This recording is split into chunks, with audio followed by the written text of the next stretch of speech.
Dieu, il est bon. C'est ça.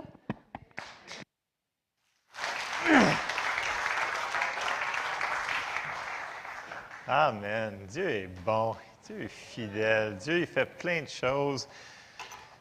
Il nous surprend par des choses comme ça. Puis, tu sais, c'est pas par nos mérites, c'est par son amour.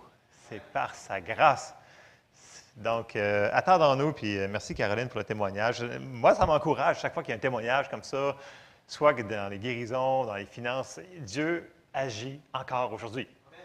Là, aujourd'hui. C'est vrai, vrai, vrai.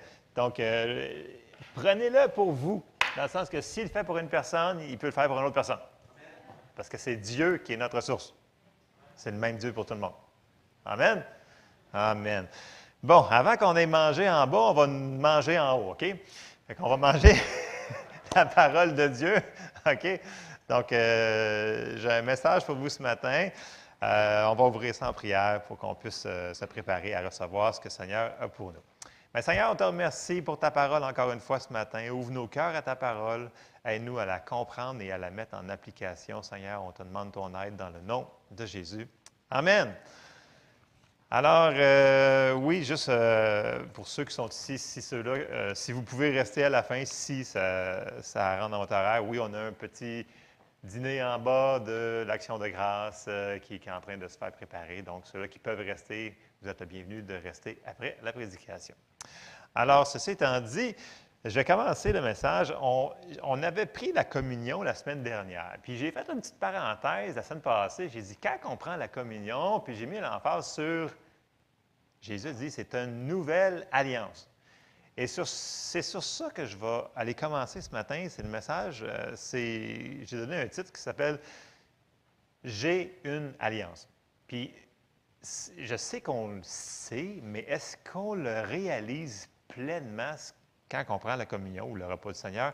Qu'est-ce qu'on est en train de faire, puis qu'est-ce qu'on est en train de se souvenir? Et pourquoi que Jésus a dit « Faites ceci en mémoire de moi ». Pourquoi il a dit ça? Voyons, c'est si important que ça. Oui, pour notre bénéfice. Et c'est là-dessus qu'on va aller regarder. On va lire le passage. Oui, on peut aller dans 1 Corinthiens, mais là, on va aller dans Luc pour lire ce passage-là. Puis là, il faut se mettre en contexte ici là, que c'est la dernière journée que Jésus, avant qu'il se fasse livrer, bien entendu, et c'est la soirée où est-ce qu'ils vont, par hasard, non, c'est pas un hasard, qu'ils vont célébrer la Pâque. Et tout est significatif. Et dans les mercredis soirs, on est beaucoup dans l'Ancien Testament pour comprendre le Nouveau Testament. Et il y a une raison pour ça, parce que l'Ancien nous aide à comprendre ce qui se passe dans le Nouveau. OK? Donc,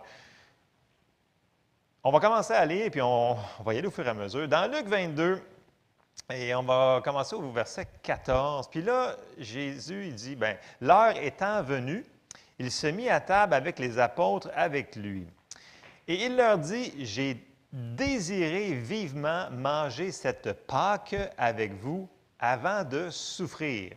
Car je vous le dis, je ne la mangerai plus jusqu'à ce qu'elle soit accomplie dans le royaume de Dieu. Puis là, quand on avait parlé, à chaque fois qu'on parle de la Pâque, je dis que le mot Pâque, ce n'est pas vraiment le vrai mot utilisé, c'est Passover, donc passe par-dessus. Puis il faut se souvenir, là, quand ils ont fait ça, les enfants d'Israël, Dieu a institué la Pâque, il a dit à Moïse, dis aux enfants d'Israël de faire ça. Il dit, prenez un agneau, il fallait qu'il soit sans tache, sans rien. Il fallait qu'il le tue, il fallait qu'il prenne le sang pour le mettre autour des poteaux, vous vous souvenez de ça? OK? Il fallait qu'ils mangent la chair aussi, ce qui leur donnait la santé. Puis, quand l'ange destructeur venait, il voyait le sang, puis il passait par-dessus. Donc, pour ça, le Passover, donc l'ange passait par-dessus. Le destructeur passait par-dessus. Et c'est exactement la signification que Jésus est en train d'accomplir quand il est en train de faire ça. C'est l'agneau sans tache. Donc, on voit tous les parallèles. Il y en a énormément, mais ce n'est pas là-dessus que je veux m'attarder ce matin. On va aller tout de suite au verset 17. Là, ça dit, dans Luc 22, 17, ça dit, « Et ayant pris une coupe et rendu grâce, il dit, prenez cette coupe et distribuez-la entre vous, car je vous le dis, je ne boirai plus désormais du fruit de la vigne jusqu'à ce que le royaume de Dieu soit venu. » Ensuite, il prit du pain et après avoir rendu grâce, il le rompit et leur donna en disant, « Ceci est mon corps qui est donné pour vous.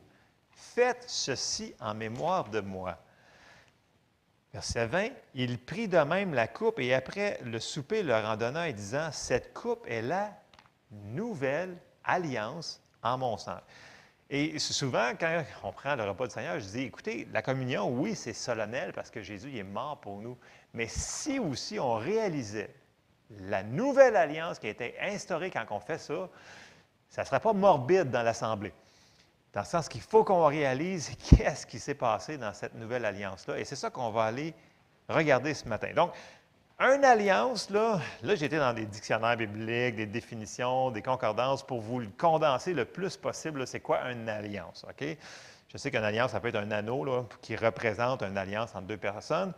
Mais là, c'est un petit peu plus fort que ça, l'alliance qu'on a ici. Puis, ça nous dit comme définition de l'alliance, c'est un pacte, un contrat entre plusieurs parties ou puissances, un accord, un engagement, une entente, une union, une association, un traité, un accord contraignant, un contrat. OK? Mais là, on a une alliance qui est un petit peu plus forte que ça parce que c'est une alliance de sang. Puis quand on va lire dans la définition d'une alliance de sang, puis souvenez-vous que pourquoi l'alliance de sang est si importante? Parce que dans Lévitique 17, ça nous dit que la vie est dans le sang. Et tout ça a tout rapport là-dedans. Là. Puis on ne pourra pas le voir au complet ce matin, mais je veux qu'on comprenne l'essence de c'est quoi cette alliance-là qu'on a aujourd'hui. Je veux qu'on réalise ça. Et là, ça nous dit comme définition, ça nous dit, dans le naturel, là, il y a certains, je vais vous le lire verbatim, ce que j'ai pris sur le site, il y a un certain nombre de raisons de conclure une alliance de sang.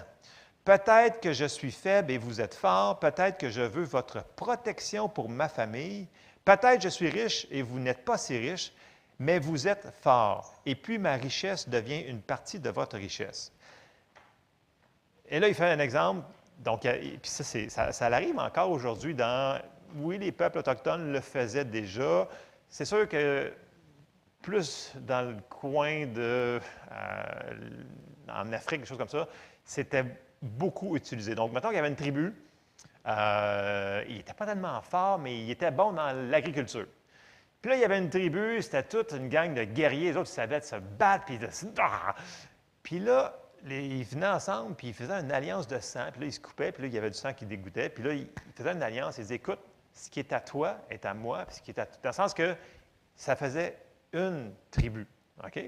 Je continue la définition, vous allez voir. Puis là, il dit, dans une alliance de sang, si vous avez des problèmes, cela signifie que j'ai des problèmes. Puis là, ils disent, ce qui est à toi est à moi.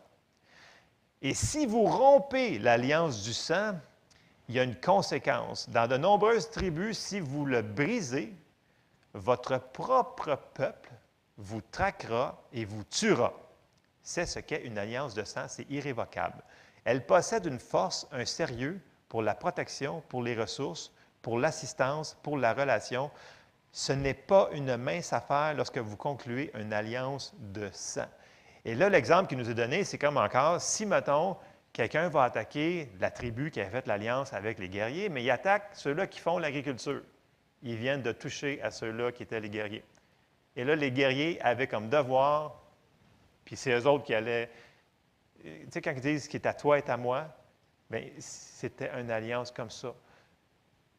Est-ce que vous saisissez un petit peu la force de l'alliance, dans le sens que si eux, il y avait un problème, c'était notre problème, et vice-versa.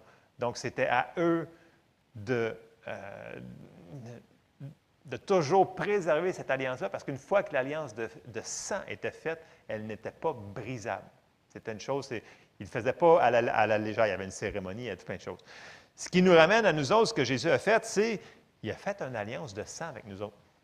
Okay? Tout le monde sait ça, tout le monde... Mais est-ce qu'on le réalise, ce qui s'est vraiment passé dans cette alliance de sang-là? Puis tu sais, c'est beaucoup plus fort que ce que je viens de dire dans ce qu'on voit dans les concordances, choses comme ça, qui parlaient des tribus.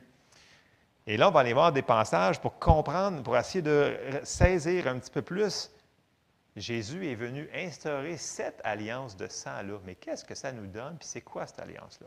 On commence dans Hébreux et on va aller au chapitre 8 et au verset 6.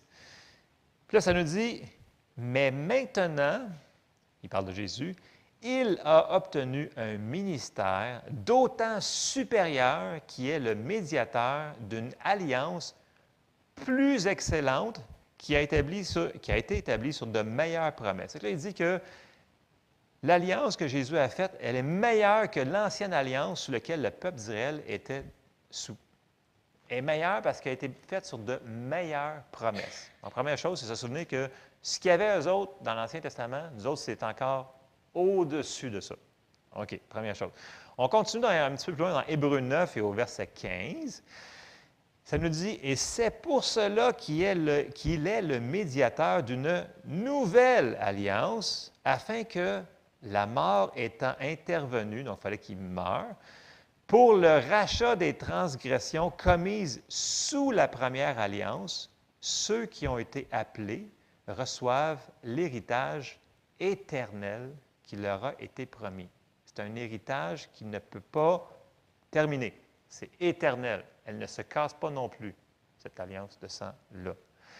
Et si on résume, grosso modo, ce que Jésus est venu faire, j'ai mis Jean 10,10. Je sais que vous connaissez quand même assez bien le passage, mais Jean 10,10, il nous dit, « Le voleur ne vient que pour dérober, égorger et détruire, et moi je suis venu afin que les brebis aient la vie et qu'elles soient dans l'abondance. » L'alliance qui est venue instaurer, c'est que la vie en abondance dans toute notre vie.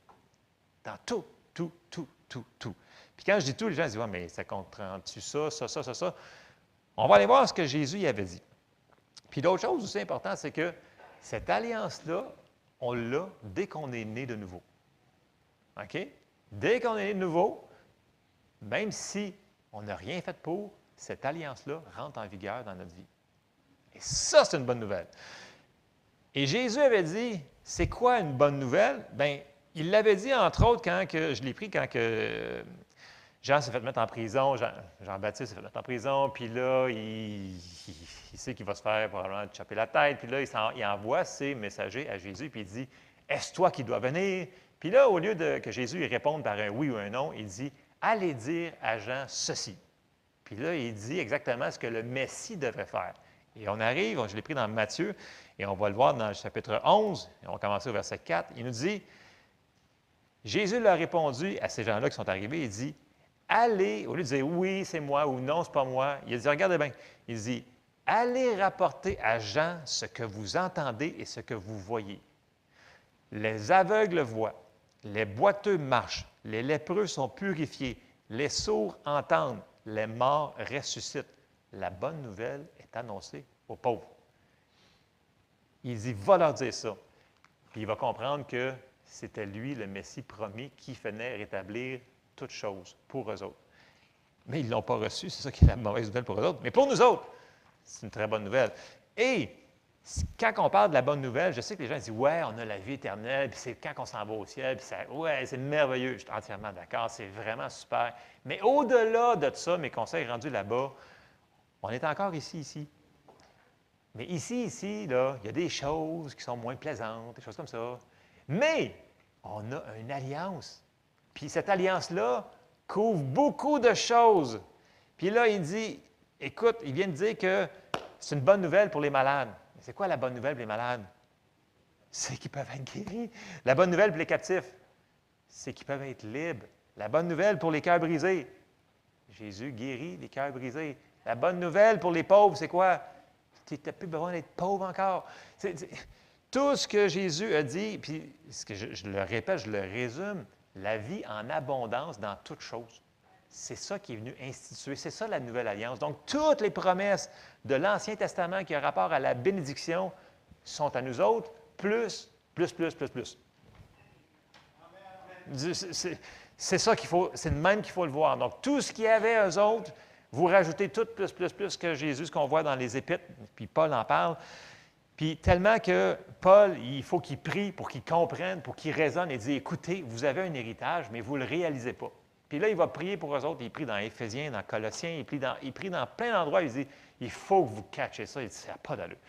Et là, je vous lis juste un endroit, puis c'est dans Éphésiens 1. Et au verset 16, puis là, Paul, il prie pour les Éphésiens, il dit, écoutez, il dit, « Je ne cesse de rendre grâce pour vous, faisant mention de vous dans mes prières. » Je sais que c'est assez condensé comme phraseologie, mais écoutez bien ce qu'il va dire. « Je fais mention de vous dans mes prières afin que le Dieu de notre Seigneur Jésus-Christ, le Père de gloire, vous donne un esprit de sagesse et de révélation dans sa connaissance, qu'il illumine, qu'on puisse voir avec les yeux de notre cœur, pour que vous sachiez quelle est l'espérance qui s'attache à son appel, quelle est la richesse de la gloire de son héritage qu'il réserve aux saints, et quelle est envers nous qui croyons l'infinie grandeur de sa puissance se manifestant avec efficacité par la vertu de sa force. Il l'a déployée en Christ, en le ressuscitant des morts et en le faisant asseoir à sa droite dans les lieux célestes. » Et là, en le ressuscitant des morts et en le faisant asseoir à sa droite dans les lieux célestes. Est-ce que c'est déjà fait? C'est déjà fait. Fait que c'est bon pour aujourd'hui, très là. Donc, Paul, il prie pour qu'ils comprennent dans leur cœur, dans leur esprit, il dit, il faut que vous compreniez ça, parce que si on ne sait pas qu'on a une alliance, bien, on n'en profitera pas. Donc, la première chose, c'est de le savoir.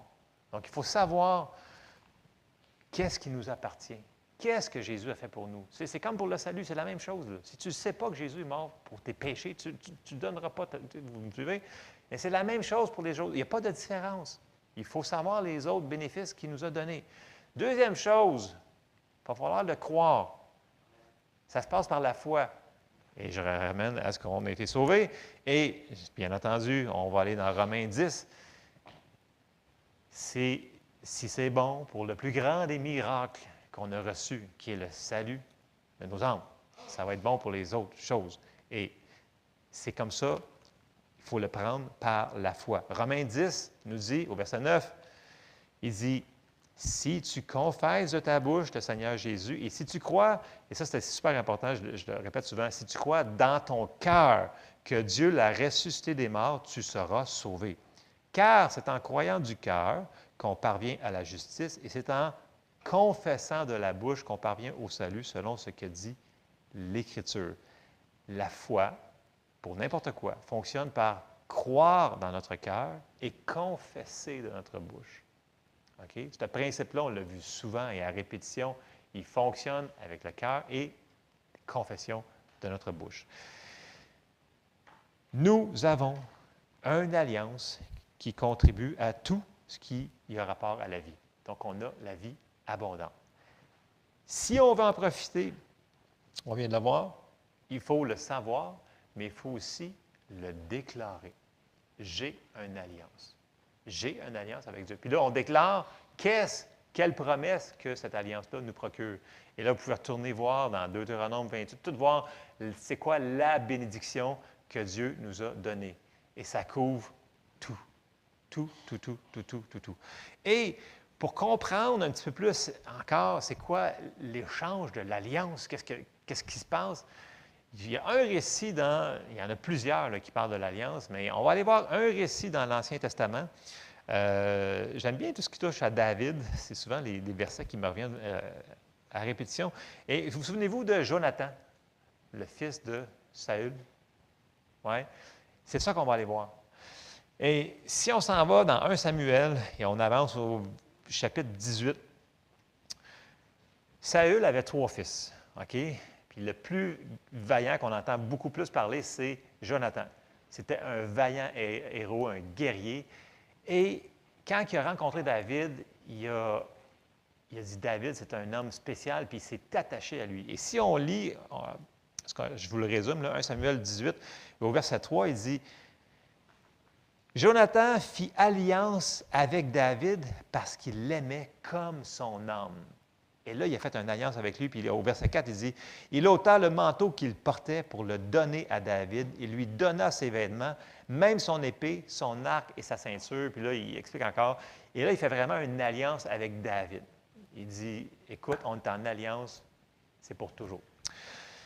Et là, bien entendu, on ne lira pas tout ce qui s'est passé, mais si on avance un petit peu dans la chronologie, là, on va voir que son papa Saül, il désobéit, puis il désobéit. Et là, la guerre, il y a guerre après guerre après guerre, et on voit que Saül commence à descendre, puis c'est de plus en plus ardu, mais on voit que lui, David, commence à monter, à monter, à monter, à monter, et Dieu était avec lui.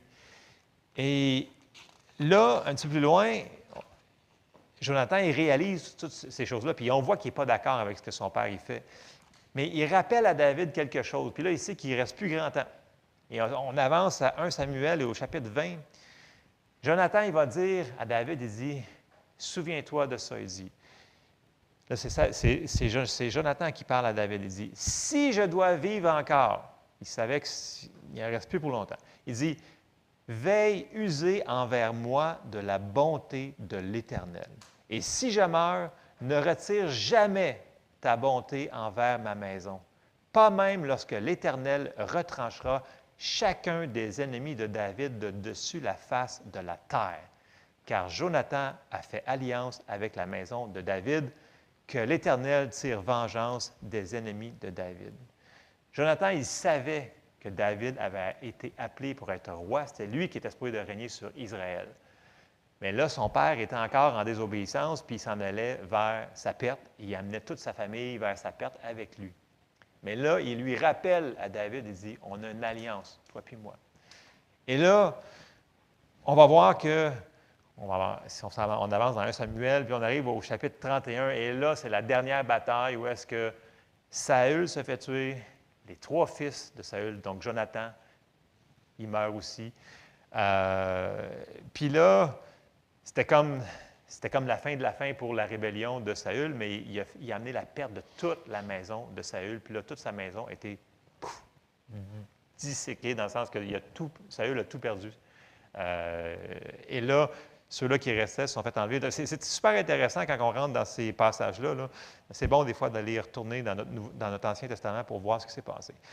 Mais là, il y a quelqu'un qui vient voir David, puis il pensait qu'il était super de bonnes nouvelles, de dire « Hey, ils sont tous morts, puis Jonathan, il est mort. » Wow. Quand il a dit « Jonathan est mort », David a eu beaucoup de peine. C'est fait de quoi? Parce qu'ils s'aimaient. Il y avait une alliance ensemble. Et là, David prend en charge le commandement d'Israël. Puis là, il fait la passe à tout le monde. Puis là, si vous lisez, là, il a tué ceux-là qui étaient là. Tous ses adversaires se sont tous ligués en même temps contre lui. Il les a tous anéantis. Tellement qu'il y en a qui ont envoyé des ambassades de paix. Ils disent, écoute, on ne veut plus se battre contre toi. Parce qu'on réalise que Dieu est avec toi. David avait réalisé son alliance avec Dieu. Et Dieu l'a affermi dans son trône. Et là, quand il a finalement eu fini de tout le monde, en arrière, en avant, sur le côté, qui l'attaquait tout le temps, il était établi. Et là, tout de suite, le prochain chapitre, le premier verset qu'il nous dit, c'est que là, il dit, première chose, il dit, c'est dans 2 Samuel 9, il dit, « Reste-t-il encore dans la maison de Saül pour que je lui fasse... » David dit, « Reste-t-il encore quelqu'un de la maison de Saül pour que je lui fasse du bien à cause de Jonathan? » Tout de suite, il s'en va, il pose des questions à tous ses serviteurs qui sont là, puis il en trouve un qui répond, puis qui dit, « Écoute, oui, il y en a un, blablabla, puis voici son nom. » Et là, tout de suite, il dit, on s'en va dans 2 Samuel, chapitre 9, et au verset 5, il dit, « Le roi David l'envoya chercher dans la maison de Makir, fils d'Amiel, à Lo-debar. » Donc, il y en avait rien qu'un, il s'appelait, verset 6, « Et Méphibosheth, fils de Jonathan, fils de Saül, vint auprès de David, tomba sur sa face et se prosterna. David dit, « Méphibosheth. » Et il répondit, « Voici ton serviteur. » David lui dit, « Ne crains point. » Pourquoi il dit « Ne crains point » pour commencer? Parce que tout le monde, toute la famille de Saül s'est fait exterminer quand il est mort. Okay? Parce que quand il y avait un changement de roi, il se faisait tout décapiter, bon, grosso modo. Lui, il s'avait sauvé. C'était un des seuls qu'on voit qui a survécu. Puis là, il dit, « Ne crains point, car je veux te faire du bien à cause de Jonathan, ton père. Je te rendrai toutes les terres de Saül, ton père, et tu mangeras toujours à ma table. » Il se prosterna et dit, « Qu'est-ce que ton serviteur pour que tu regardes un chien mort tel que moi, blablabla. Bla, bla. » David, il ne répond même pas à ce qu'il est en train de dire à Méphibosheth, puis il continue. Non, non, tu ne comprends pas, là. C'est pas grave, même si tu ne comprends pas, c'est pas grave. Il continue. Le roi appela Tsiba, qui était le serviteur de Saül, et lui dit, je donne au fils de ton maître tout ce qui appartenait à Saül et à toute sa maison. Tu cultiveras pour lui, les terres, toi, tes fils et tes serviteurs. Et tu feras les récoltes afin que le fils de ton maître ait du pain à manger. Et Méphibosheth, fils de ton maître, mangera toujours à ma table. Or, Tsiba avait 15 fils et 20 serviteurs. Il dit au roi, ton serviteur fera tout ce que le roi, mon seigneur, ordonne à son serviteur. Et Méphibosheth mangea à la table de David comme l'un des fils du roi. Regardez le parallèle. Verset 12. Méphibosheth avait un jeune fils nommé Mika, et tous ceux qui demeuraient dans la maison de Tsiba étaient serviteurs de Méphibosheth. Méphibosheth habitait à Jérusalem, car il mangeait toujours à la table du roi. Il était boiteux des 2 pieds. Et là, on voit que ce Méphibosheth-là, qui est une figure de nous autres, grosso modo, il était handicapé, il était pauvre, il n'avait plus rien.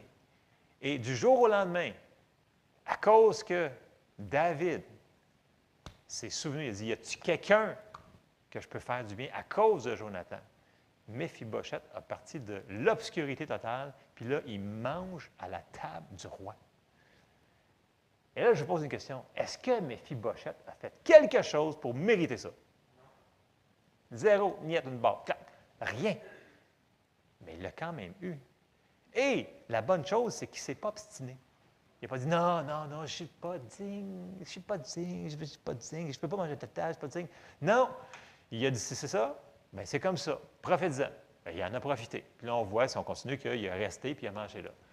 Est-ce que ça vous fait un genre de passage similaire à ce que Jésus a fait pour nous? Voyez-vous l'alliance, comment c'est fort? David, qui est un homme, a respecté sa parole, a respecté son alliance. Est-ce que vous pensez que nous, aujourd'hui, Dieu, qui nous aime de tout son cœur, qui nous aime tellement qu'il a donné son Fils unique, Jésus, qui s'est sacrifié pour nous, ne conservera pas son alliance? Mais est-ce qu'on le réalise? Est-ce qu'on le sait? Puis est-ce qu'on l'accepte? Ou est-ce qu'on dit, non, Seigneur, non, non, moi, je ne suis pas digne d'avoir ça, voyons donc. Qui suis-je? Je suis un ver de terre, je suis un chien mort tel que moi. Est-ce qu'on fait ça des fois, par hasard? En tout cas. Et c'est un problème parce que Dieu, il veut. J'entends souvent Dieu peut, là, mais moi, je répète souvent, Dieu veut. Et si Dieu veut, mais on peut-tu l'accepter? Amen. Wow. Un amen. Merci beaucoup pour ça. Amen. Moi, je trouve ça super. Moi, je trouve que c'est une super de bonne nouvelle. On a une alliance. Et que ça serait bon de se répéter, nous avons une alliance. Quand ça va mal, je dis, hey, non, non, j'ai une alliance, moi, là. Wow, wow, attends un peu. J'ai une alliance. Et on va voir des versets pour nous aider à réaliser encore plus que cette alliance-là, Dieu y veille. Donc, on a une alliance et la bonne nouvelle, c'est, je le répète, elle est en vigueur aujourd'hui. Et il ne faut jamais oublier qu'on a cette alliance-là, mais il ne faut aussi pas oublier qui on est dans cette alliance-là. Puis, Psaume 103, j'aimerais ça le lire au complet, mais on n'aura pas le temps. Psaume 103, c'est un psaume de David. Non, c'est bizarre, hein? David avait une révélation de l'alliance que Dieu avait faite avec lui. Et là, juste quelques versets dans Psaume 103, il dit, psaume de David, « Mon âme bénit l'Éternel. Que tout ce qui est en moi bénisse son saint nom.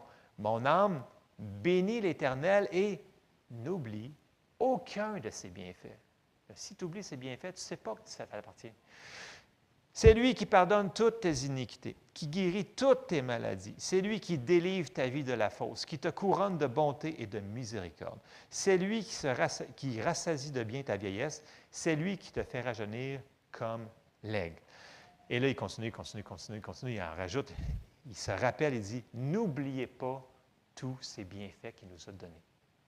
Et en se souvenant de ça, on va pouvoir y avoir accès. Et là, et puis surtout quand la situation dans notre vie ne semble pas concorder avec qu'on a une alliance, c'est exactement le temps de dire, « Hey, wow! Non, non, j'ai une alliance, moi, là. » Méphibosheth, Il ne savait même pas qu'il y avait une alliance, puis il a vécu dans le noir, jusqu'à temps que quelqu'un il l'informe, puis il l'a apporté. C'est un peu la même chose pour nous autres. Si on ne le sait pas, on n'en profitera pas. Dieu ne se force pas sur nous autres, nous devons l'accepter.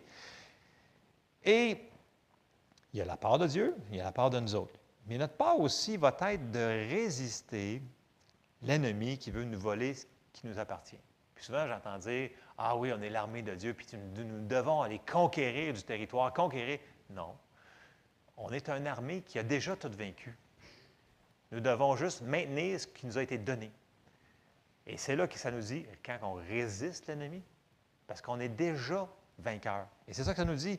Puis quand on s'en va dans Romains 8, puis que ça nous dit, on va le lire, Romains 8 au verset 37, qui nous dit, « Mais dans toutes ces choses, nous sommes déjà plus que vainqueurs par celui qui nous a aimés.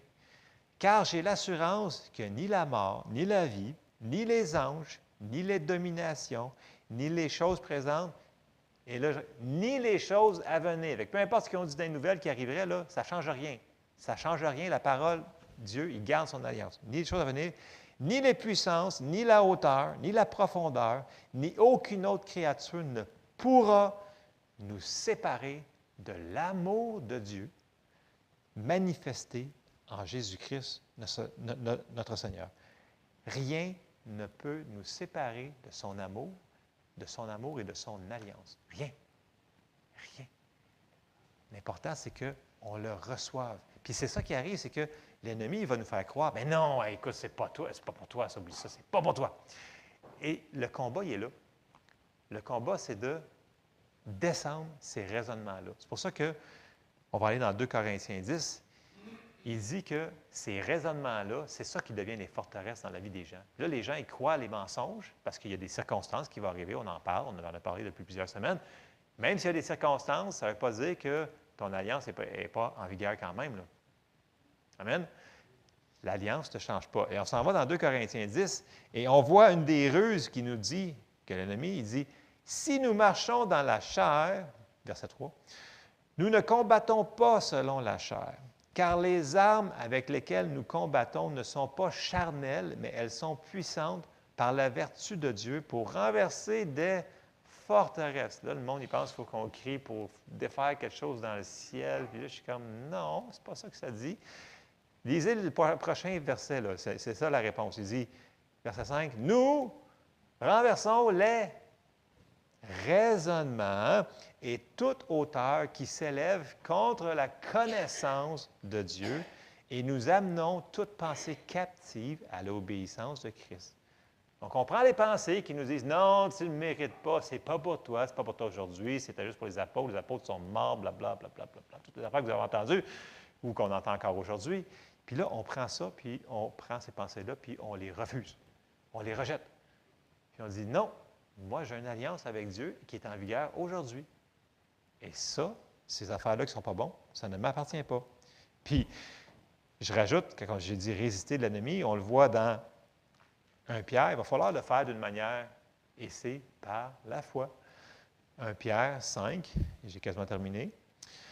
1 Pierre 5, au verset 8, nous dit, « Soyez sobres, veillez. » Parce que, voyez-vous, même s'il est défait, l'ennemi, il est encore là, puis il veut encore nous causer du trouble, puis essayer de nous faire croire que ce que Jésus a gagné pour nous n'est pas pour nous, mais c'est des mensonges, on vient de le lire.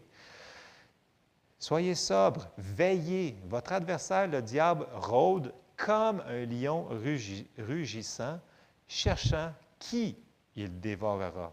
Verset 9, résistez-lui avec une foi ferme, sachant que les mêmes souffrances sont imposées à vos frères dans le monde. Et qu'est-ce qu'on a dit tantôt? La foi fonctionne comment? La foi fonctionne en ayant entendu la parole et elle descend dans nos cœurs et en la confessant de notre bouche pour mettre en alliance, pour mettre en application l'alliance qui nous a été donnée. Il y a une circonstance qui arrive contre nous autres. Puis là, vous savez que vous avez lu dans la parole de Dieu que ça, ce n'est pas pour vous. Il dit, oh, là, c'est le temps de faire aller notre bouche. Comme on a vu la semaine passée que David avait fait contre Goliath. Il dit, écoute, il dit, moi, j'ai une alliance. Puis ça ne m'appartient pas, et ça m'appartient. Et en le déclarant de notre bouche, on met en vigueur l'alliance. Et ça se fait par la foi. Donc, si vous dites, ah non, je vais rester silencieux, puis je ne parlerai pas, puis je... Non! À la maison, dans votre auto, peu importe où est-ce que vous êtes, vous avez le droit de dire, bon, cette affaire-là, là, je refuse. On va parler maintenant sur la maladie, OK? Je refuse cette maladie-là dans le nom de Jésus, puis moi, j'ai une alliance avec Dieu. Puis Seigneur, tu vas, je te rappelle ton alliance. Il dit, mettez-moi en souvenir. C'est Dieu qui a écrit ça. Il dit, mettez-moi en souvenir. Puis là, si vous lui rappelez, Seigneur, j'ai une alliance avec toi. Jésus, il est mort sur la croix pour mes péchés, mais il est mort aussi pour que je sois guéri. Puis là, vous sortez les promesses. Vous dites, moi, là, c'est ça qui m'appartient. Puis vous confessez, on confesse, moi, j'ai une alliance. Je confesse que j'ai la guérison, ça m'appartient. Je confesse que j'ai la prospérité dans tout. J'ai la vie en abondance dans toutes choses. Et là, vous le dites, vous le déclarez, vous le déclarez, vous le déclarez. Et c'est comme ça que l'alliance se met en vigueur. C'est par notre foi. C'est différent que l'Ancien Testament, OK? Si les autres, il faudrait qu'ils fassent des choses, c'était par leurs actions. Nous autres, c'est en le réalisant et en le prenant par la foi. Puis pourquoi que Jésus a pris la peine de nous répéter, il dit, ce sont les violents qui s'emparent du royaume de Dieu. Pourquoi? Parce que pour faire ça, quand tu vis une situation qui n'est pas le fun, bien, il faut se faire violence.